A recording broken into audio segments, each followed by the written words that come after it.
தமிழ் மொழி தான் அப்படி சர்வே ஆகிட்டு வருதுங்கிறதுக்கெல்லாம் பல்வேறு எடுத்துக்காட்டுகள் தொல்காப்பியத்திலே சொல்லப்பட்டிருக்கு. பட் இது தொன்மையான மொழி என்று எல்லாரும் உணரப்பட்டிருக்கு.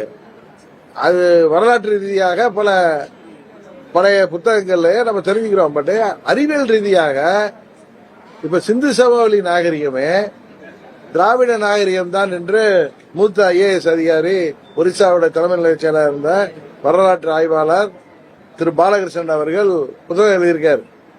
அதுல அவரே என்ன சொல்றாரு, இதை சயின்டிபிக்கா ப்ரூவ் பண்றதுக்கான எவிடன்சஸ் நான் எடுத்து கொடுக்கிறேன்.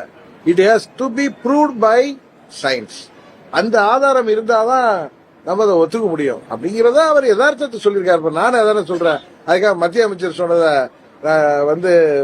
வழிமொழிகிறது இல்ல. உண்மை என்னன்னா, நமது கீழடி ஆராய்ச்சிகள்லாம் நமது மொழியின் தொன்மைய, நமது கலாச்சாரம், பண்பாடு, நமது